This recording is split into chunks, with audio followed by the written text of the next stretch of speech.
Welcome to Investec Focus Talks. We are in Herzliya in Israel at the SAI offices. I think it's an interesting setting, especially in terms of the topic we're about to discuss.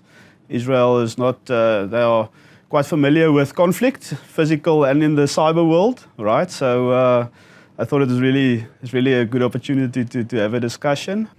Reuven, welcome. By way of introduction, I'm Herman Young. I look after information and cybersecurity for Investec. Reuven is the CEO of a company called SAI. So if you could tell us a little bit about yourself and about SAI, the company, what do you do? Of course, thank you very much.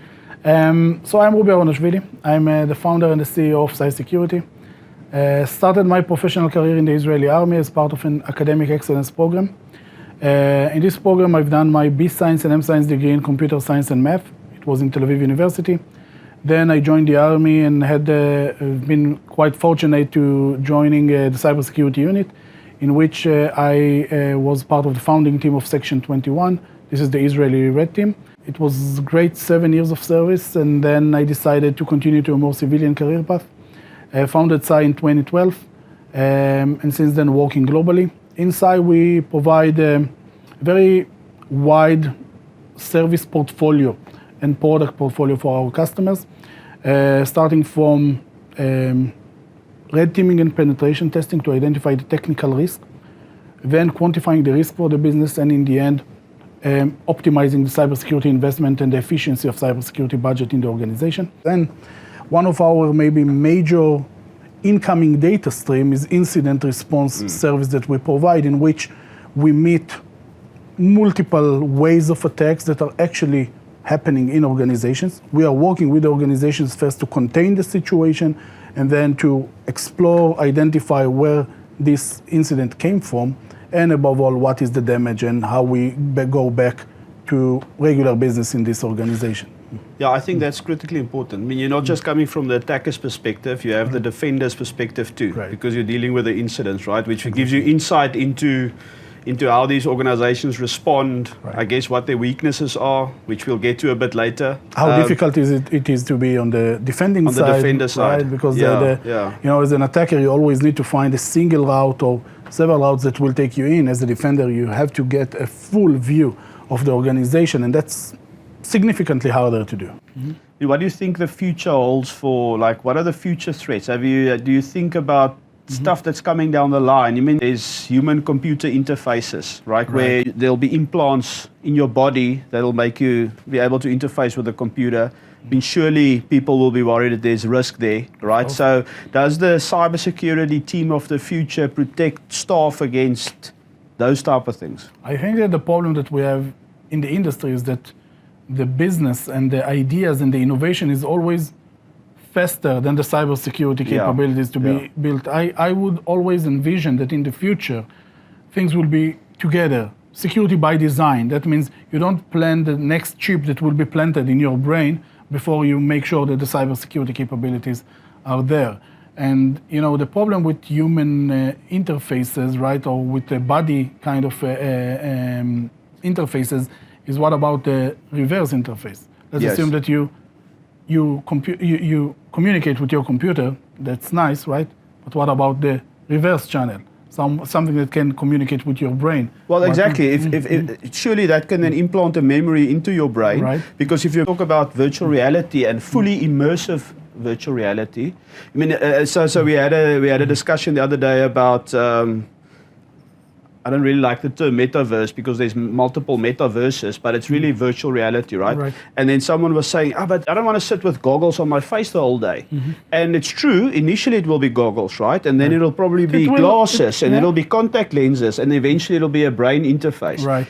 So if it's fully immersive, meaning that your brain can't distinguish the difference between reality and the virtual reality, then you could just implant a memory or implant a thought, and because the interface will be so close that there's that risk, right? And that's why I'm thinking, does security of the future worry about that type of thing? So I think that the industry is really excited about the innovation of this interface and the cybersecurity considerations.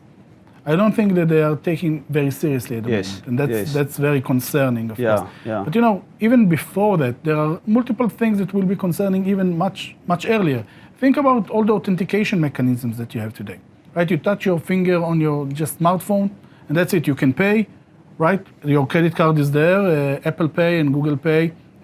You have all your personal information there. Everything is there, and the only thing that you need is like being able to convince the machine that this is the biometric capability is yourself. So biometric entropy, right? Something that is similar to encryption today, like RSA encryption. But what happens with quantum computing, at that time that you are able to try quite a lot of manipulations on the biometric entropy, and then you're able to break it as you're able to break any kind of encryption. That's something that is not even being discussed in the overall media or in the cybersecurity landscape, because again, biometric kind of protection is considered to be very complex, but it's not, right? It's the same entropy as you can see in RSA and something similar, right? So that will be a problem much earlier, because face recognition and fingerprint today is really your identity. The world is going to passwordless concept, right? You don't want to use passwords anymore, and your phone, your mobile device becoming your identity. Someone has your phone and is open, it has your identity. That's very simple. Think about the number of things that you can do with that. Sign contracts in different DocuSign kind of capabilities, communicate with your bank, wire transfer money, pay for someone. Everything is from your mobile device. With Face ID or your fingerprint as the authentication mechanism. The only one. Yes, you don't need anything else. Because you want to make it as easy to use as possible. Right. And therefore we only take one of those. In the background there's lots of complicated stuff happening, but the way to unlock it is your face or your fingerprint. And if you are able to convince the phone that this is you. Yeah. But that brings up a great point. You just reminded me. So people say, but usernames and passwords, it's so old school and it's so painful. It is. But if it's compromised, you can change your password. Exactly. But what if your biometric data is compromised? So let's say someone publishes all your biometric data, your Face ID profile and your fingerprint to the internet for the rest of the world to see. Can you change that? You can try. You know what I'm saying? You've seen the movie Face Off. Yeah, we haven't seen those attacks. But what if they don't? We've seen those attacks. Really? So where you get like biometric data compromised? When we were in the army, that was one of the things that we've dealt with quite heavily, because in Israel there is a huge debate regarding biometric data, whether you need biometric passport and biometric ID, and that's something that is not solved in Israel. But I can tell you that the risk, as you mentioned, the problem with the risk is this is a one-time risk, how we call it in the army. Once compromised, there is no way back. That's a great saying. And that's a problem that you cannot allow yourself to try and see what happens. Because, as you mentioned, password, okay, it's hacked, it's breached, I know that, I'll replace it, right? I add another factor. Yes. But fingerprinting, that's something that you won't be able to change. Yes. And of course, your face recognition, that's something that is much harder than that. Yeah. And anything else in the future, we had different crazy things, in a nation kind of environment. You try things like blood identification and so on. All of those are unique. Once compromised, there's no way back. Yes, absolutely. And that's scary. That's very scary. Yeah, there's a physical risk there too, because all I need to do is just take your phone from your pocket and then hold it to your face, and then it unlocks everything. Exactly. Yeah. Even if you are under pressure, someone puts a gun to your head, you don't need to just spill your password. You can just take the phone, put it to your face, and that's it. Yeah. Right? So I think people underestimate that. With your crypto wallet, your bank apps, everything on your Everything phone is just there. unlocked there. So it's something to consider. Yeah. Definitely. So that talks about opportunity, right? So there's lots of technologies like homomorphic encryption that has been there for many, many years, but it hasn't been really viable in terms of implementation. The idea being that you can encrypt your data, You can send it to someone else. They can do analytics and work on the data in an encrypted way. And then the dream is that if you, let's say you send your data to a Facebook, for example, and you don't want to be part of Facebook anymore, you delete, decide to revoke. Yeah, you revoke your keys and they lose access to that data. Like that is the utopia of privacy in future, right? I've heard a lot about initiatives to do that, but there are multiple obstacles to that, right? Implementations that I've seen today for that is like a trusted third party that is able to open the data and they do the analysis for you. So you bring two parties to a third party. This one wants the analysis, this one brings the data, and then you trust the third party to allow this calculation. But there is now a new third party with interest that can see your data, and now you need to be concerned maybe not about this party, about the one in the middle. You have to concern about two parties instead of just one. Exactly. Definitely. That's really a dream for internet privacy, but I don't see that happening honestly anytime soon. You spoke about a bit of about third-party risk and supply chain risk previously. I mean, a big issue for us is that, as an industry, is that we use third parties. We send the data there. We have to by law, like these credit bureaus that often gets compromised. Like in South Africa, there was a case recently. And so this could solve that. If we send the data there and we can revoke the keys if we suspect a breach, that'll be brilliant. But yeah, I think there's a lot of things there that maybe future technologies can solve. It's not just doom and gloom. There may be some opportunities there. Yeah, we are not there yet, but I think that I heard a lot of startups going this direction, trying to talk about privacy or next privacy capabilities in the future. But keep in mind that for every encryption mechanism, as you just mentioned, that were very strong 10 or 15 years ago, now are considered to be completely broken, right? So with time, any kind of encryption mechanism will be broken, right? And we look at the future type of computation that will change completely the way that we do encryption. But with every kind of encryption, you get also the capabilities to prove why it's mathematically proved for the future based on the given power of computers, right? So that's the only way to think about it. You always calculate, given the current capabilities, how much time it will take you to break the algorithm, right? Yes.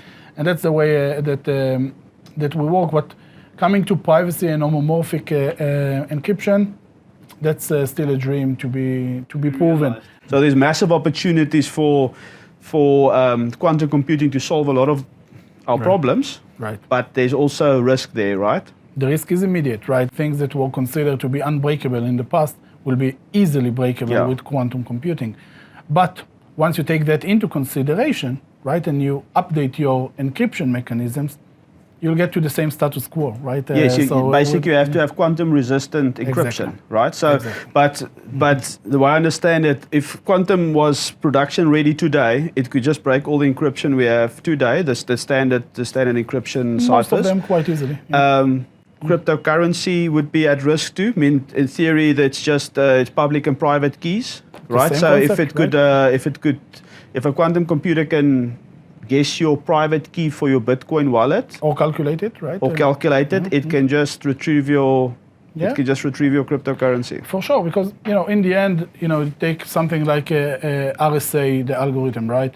The question is, how do you break large numbers into the basic parameters that build it, right? To do that, you need to try a lot of options, right? Today, with the given computing, it will take you hundreds of thousands of years in order to break that.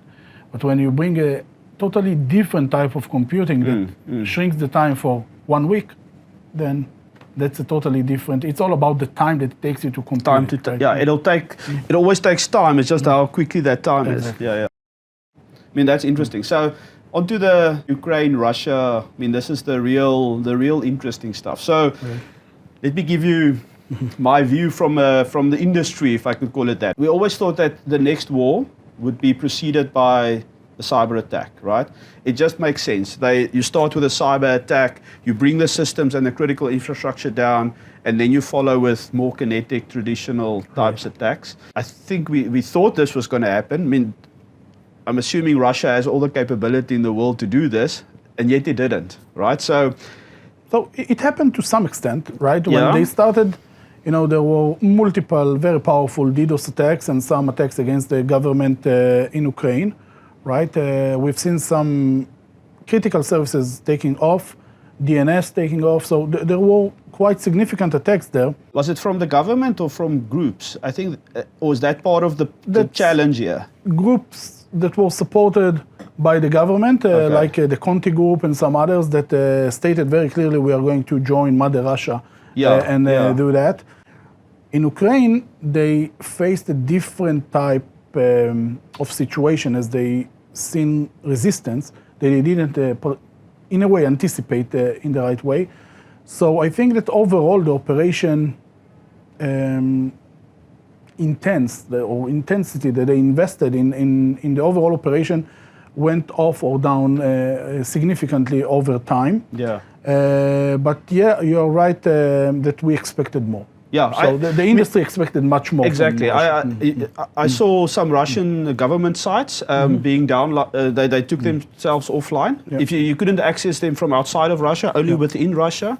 My sense is that they didn't want to escalate the scenario. I mean, there's the term attribution in our industry. Correct. Attribution is like, can you identify the actual attacker? I think attribution is hard in cybersecurity. So I think there was a real risk that some group decides to attack, let's say, the Ukraine or Russia, and the thing escalates, but actually it's not even government sponsored, it's just some random group trying to help, like you say, from a... That happened a lot. Yeah. We've been managing an incident in a chemical company in Europe that was attacked by groups that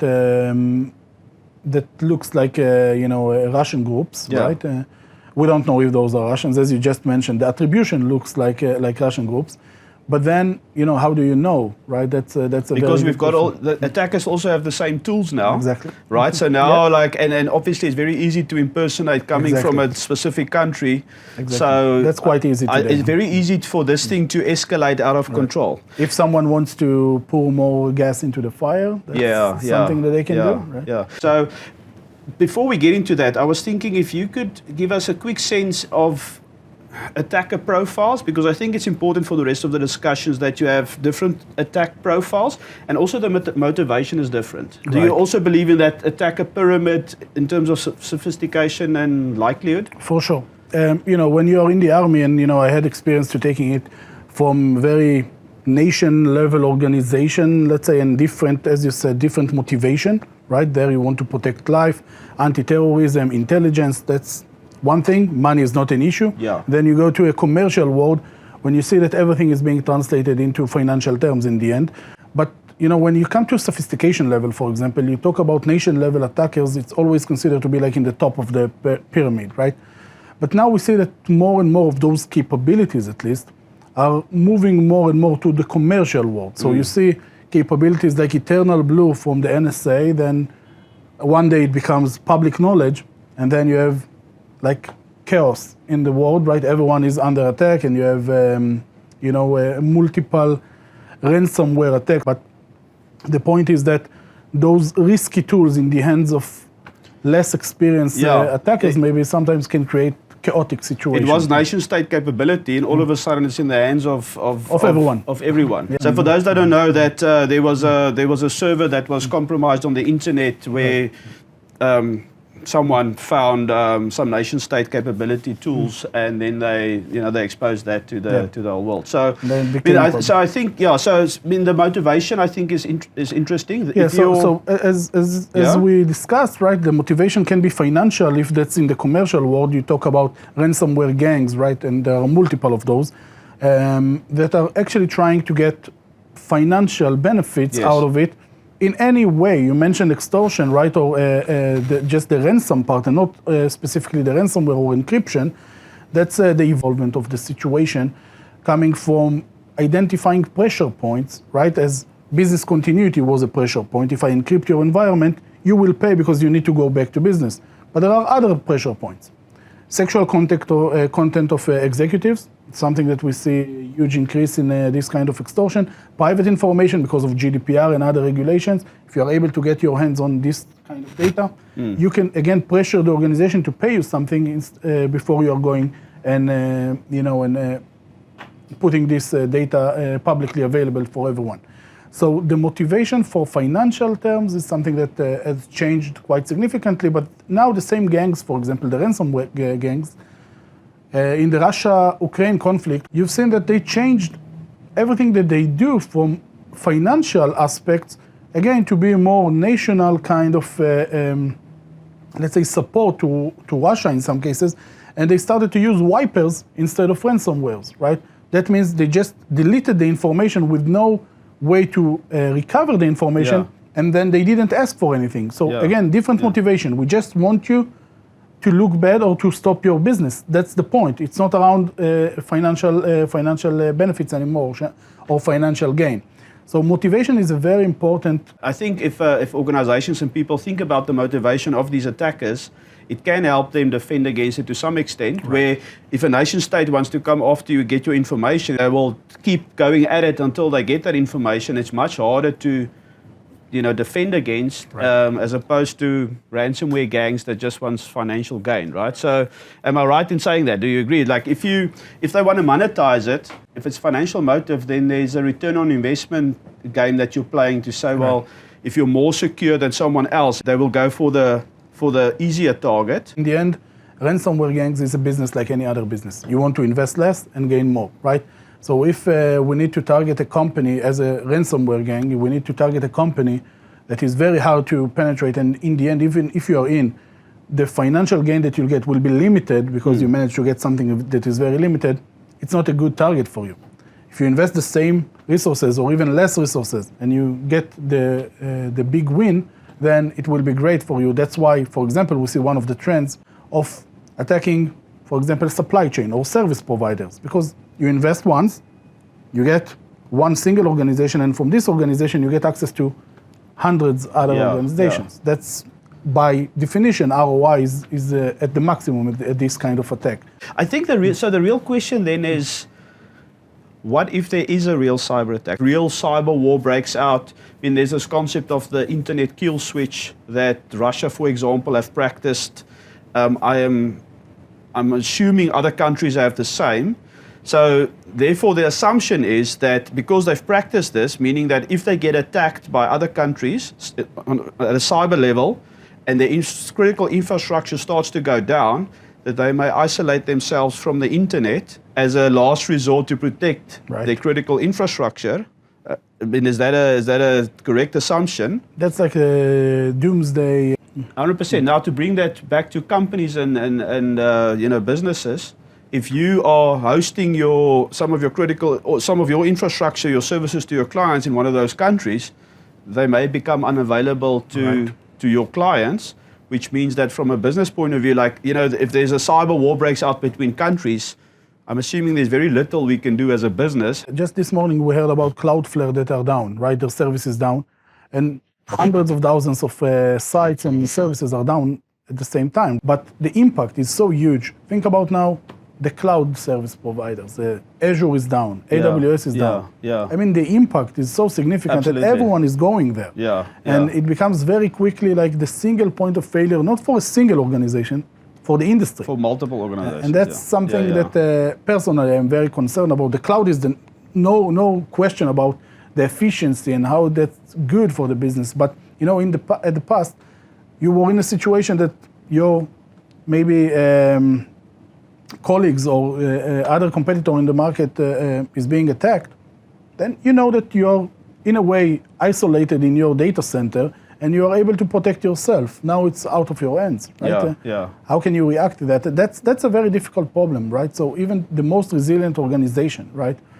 Once the critical assets are not at your control, you don't touch them physically, sometimes that's a negative thing. Of course, there are a lot of positive things. There's lots of benefits, lots of positives, but there is risk in there too. And being able to have some kind of, in a way, backup plan, right? A contingency plan to have something to go back maybe 10 years back and have something working in your environment, even if it's small on low scale and so on, just to make sure that business continues working, even with all the business continuity plans that we've seen and the disaster recovery plans that we see all around the world.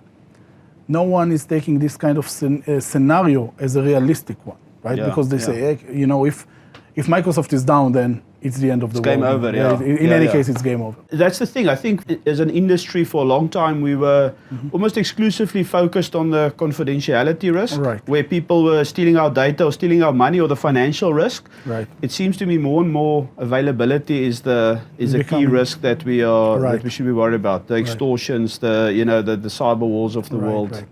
The business continuity aspect becoming really the leading. You hear everywhere, right? We are doing a lot of tabletop exercises as well. You meet with managements, with board of directors, and that's always the same. What about ransomware? Are we protected against ransomware? Now, ransomware is a result. This is not an attack, right? Yes. This is like the result of the attack, that you are being ransomed.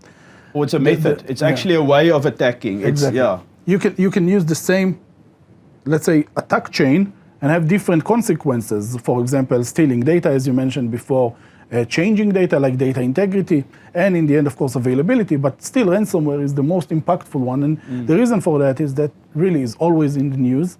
And you hear people suffering from how difficult it was to identify, take it out, and go back to business. So that became really like the rock star of the attacks, but it's not really an attack, it's just the impact of that. Exactly. I was talking to a company recently that was ransomware, and they eventually got the keys from the attackers. They were a manufacturer, and they said it took them just as long to decrypt than to restore from backups. So they had to run the two in parallel, but it took just as long. So it's not a matter of just getting the keys from the attackers and then decrypting, because you're down for an amount of time.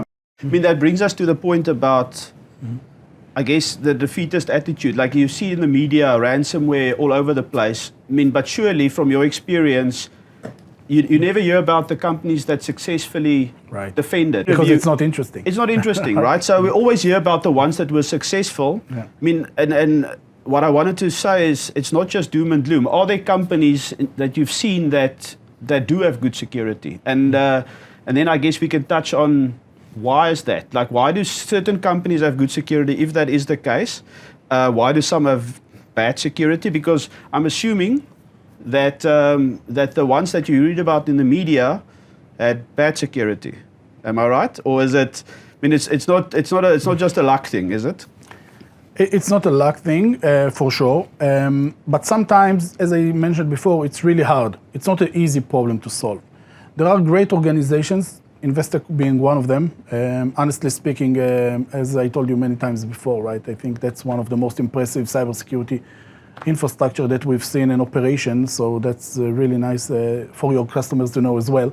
But other than that, I can tell you that take the size problem, for example, size and complexity. From our point of view, the two main parameters for cybersecurity weaknesses. If you talk about an organization of 250K employees, the likelihood for a mistake there is very high, even if they are investing a lot in cybersecurity. And that's a great organization. Still, being able to be perfect is very hard. And that requires continuous investment in cybersecurity and not thinking at some point, okay, we are good, now we can stop, right? And that's an approach that we've seen quite a lot. We reached a point, we got to the 3.6 maturity level on the CMMI, like everyone likes to say, right? There's something that's considered to be like a market goal for a lot of organizations. We are there, we can stop. No, that's not the point, right? You cannot stop in cybersecurity because the threat landscape is continuously evolving. So I don't think those are bad organizations, but definitely they are not doing something right. They don't invest in the right places. And I guess the industry also, right? I'm assuming if you're a manufacturer and you make trailers, right? Or you're like physically making stuff. Maybe security is not top of mind for you. You want to turn out stuff from your factory.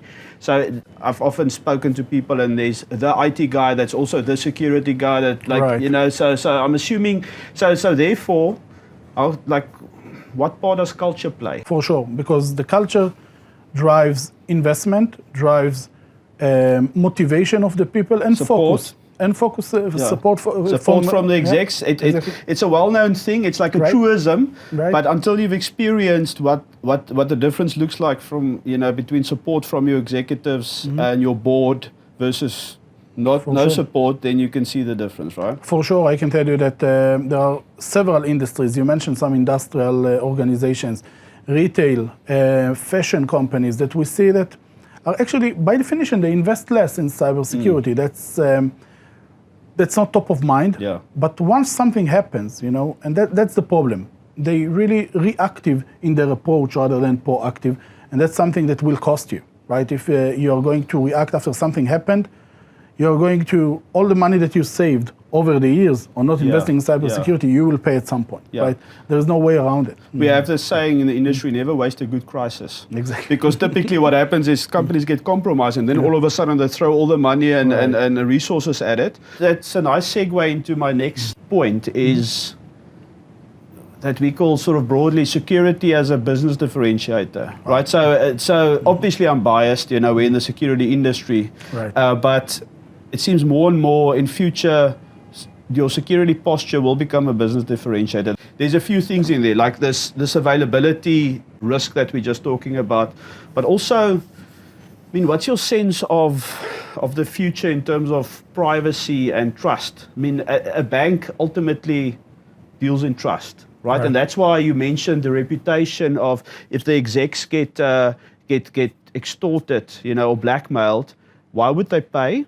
To save the reputation of the organization. So reputation and trust becomes a big thing. So does trust in your bank become a differentiator in future? For sure. Not only in your bank. I really think that cybersecurity will become business differentiator in a lot of businesses, and we see that already as a trend in the industry. The reason for that is that you want to be in a situation that you know that your data, that your personal information is protected to the top level possible, right? Definitely when you talk about your bank, but not only, right? If you think about medical devices, right? You go to a hospital, you want to make sure that you go into a CT device and you won't get burn or extra radiation than what you need, right? You want to make sure that your heart pacemaker is something that cannot be controlled remotely like you see in the movies, right? And again, everything that you see in the movies will become in the end reality, right? Or already is a reality. Think about airliners, think about smart cars. Each and every one of those topics, when you add the secure phrase to it, it's different already. It is a differentiator. Yeah. Imagine a world like you get the rating agencies like Moody's that rate a country and a business in terms of their, affordability and, their capability to service their debt and whatnot. And if you get like a published score of the security maturity of a bank, as a client in future, you could say, well, there's these 4 banks that I'm interested in. Actually, this one's security is higher than that one. And you would assume people will naturally go to the more secure one, right? And that's how it will be a parameter for sure. The problem that we see that usually these kind of benefits come with very high price tag. And if that's balanced, then cybersecurity for sure will be the key differentiator. But that's a great point because personally, we all know that if you get services for free, then you typically are the product, right? So the places like Facebook, Google, the big tech companies, the reason you get it for free is they take your data, they on-sell it, or they use it to advertise to you.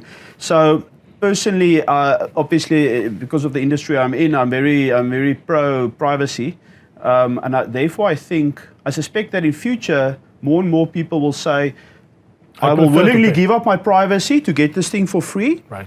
But then I think there will be lots of people that will pay a premium for the privacy. So, you can either go the Gmail route for free email or you go Proton Mail where you pay for it and you know that your stuff is private. Do you agree? I'm totally with you. But as you said, that's really the vast majority maybe of the population. They will choose the free because they don't care about the privacy.